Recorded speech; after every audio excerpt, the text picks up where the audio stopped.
Chers auditeurs, Shalom Uvracha. Ce cours est consacré pour la guérison complète, la refoua shlema, de Reb Pinchas ben Sanwarabi, Reingold. Ce jeudi, donc dès mercredi soir, on sera le 15 Shvat. Le Rosh Hashanah, les Ilanot. Le Rosh Hashanah, des arbres fruitiers. On dira Patachanoun, mercredi à Mincha, et jeudi toute la journée. Et ce Shabbat est le Shabbat Beshalach, le Shabbat Shira. Le 15 Shvat, le Chamisha Asar Bishvat, est le nouvel an des arbres fruitiers, car en ce jour, en Eretz Israël, la sève commence à monter dans les arbres. Dans le Sefer Dvarim, chapitre 20, verset 19 de la Parasha Shoftim, il est écrit « Ki ha'adam etz hasadehu » car l'homme est un arbre des champs. Le juif Atem Krim Adam est comparé à un arbre fruitier.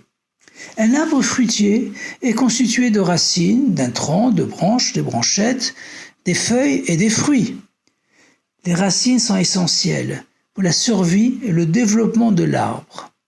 Elles sont profondément enfouies dans la terre, souvent invisibles, mais parfois elles surgissent du sol, près de l'arbre, pour nous rappeler qu'elles existent.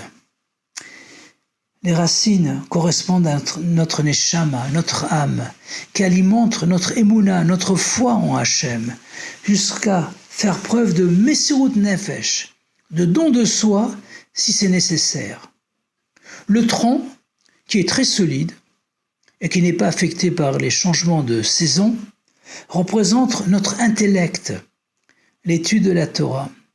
Les branches représentent nos sentiments, les branchettes, nos pensées, les feuilles, nos paroles, l'essentiel étant les fruits beaux et mûrs, ainsi que les graines qu'ils contiennent, c'est-à-dire notre vie de mitzvot ou maasim tovim, ainsi que nos bonnes actions qui, semées autour de nous, vont inspirer notre entourage, la famille, les enfants, les amis, à devenir aussi des arbres fruitiers, et ainsi de suite jusqu'à l'infini. Le jour de Chamisha Asar Bishvat, on a la coutume, le minag, de consommer des fruits, et en particulier ceux par lesquels on loue la terre d'Israël.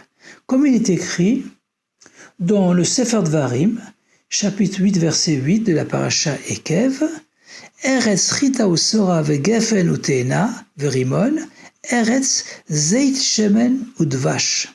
Une terre de blé et d'orge, et de vignes et de figues et de grenades, une terre d'huile, d'olive et de miel de dattes. Ils correspondent aux 7 sphirotes, Chesed, Gvura, Tiferet, Netzah, Hod, Yesod ou Malchut.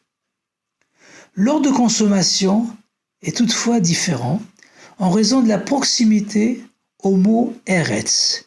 D'abord, le blé, suivi de l'orge, puis successivement l'olive, la datte, le raisin, la figue et la grenade. Dans la Sikha de Chamisha Asar Bishvat Tafshin Mem Aleph, en 1981, le Rabbi demande pourquoi le jour où la sève ne fait que commencer à monter dans les arbres fruitiers, on consomme déjà des beaux fruits, alors qu'il faut plusieurs mois, voire 70 ans pour certains dattiers, plusieurs mois de travail et de soins intensifs, en espérant que les pluies seront au rendez-vous et en protégeant les fruits des oiseaux et des animaux avant d'obtenir des fruits mûrs. Le Rabbi explique que bien qu'en ce jour du 15 Shvat, on ne reçoit que les forces potentielles pour réussir à se développer, il est important de consommer avec bracha, avec bénédiction, les fruits de l'ancienne récolte, assurant ainsi la bracha de la nouvelle récolte.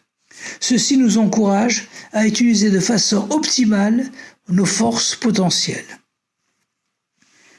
Après la paracha Bo, après les 3 dernières plaies et la sortie d'Égypte, la paracha Beshalach nous raconte le récit du miracle de Kriyat Yam-Souf, du passage de la mer des Jonques, désignée incorrectement par la mer Rouge, qui, avec l'anéantissement de l'armée égyptienne qui poursuivait les Béné Israël, achève définitivement leur libération de l'esclavage en Égypte.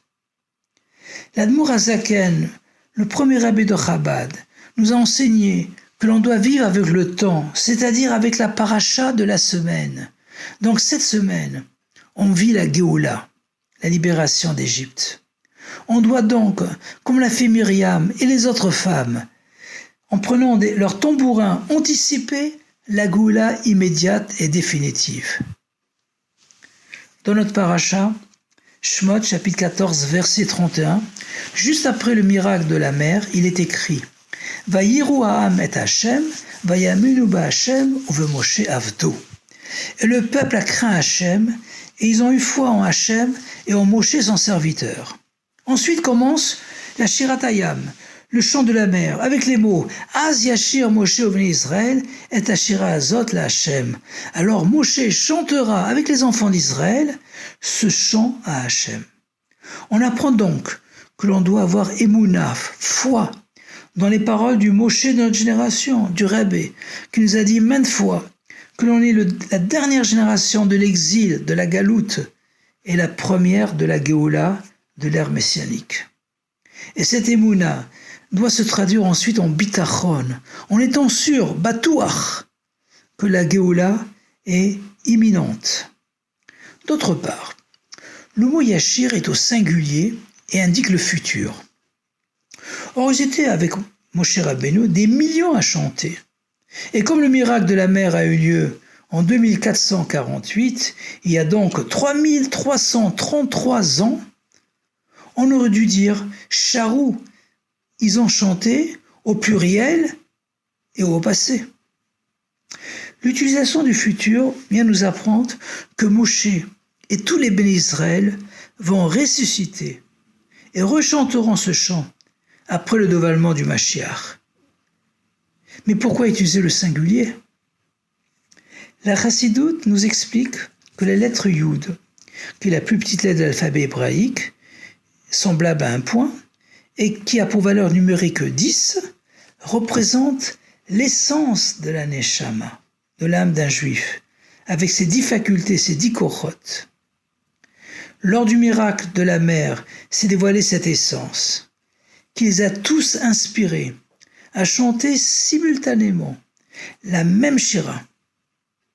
Donc Yashir peut se lire Yud Shir, le chant du Yud. Et lorsque se dévoile ce niveau, lorsque se dévoile ce Yud, il n'y a plus de différence entre les bénis Israël et ils ne font que un avec Moshe Rabbeinu.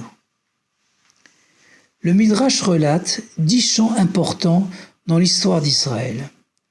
Les 9 premiers furent successivement les chants qui retentirent la nuit de la sortie d'Égypte. Isaïe, chapitre 30, verset 29. Le cantique de la mer, Shiratayam, Shemot, chapitre 15, verset 1 jusqu'à 21.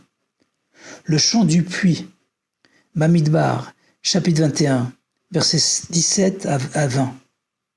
Le chant de Moshe Rabbeinu, Hazinu, quand il a terminé l'écriture de la Torah.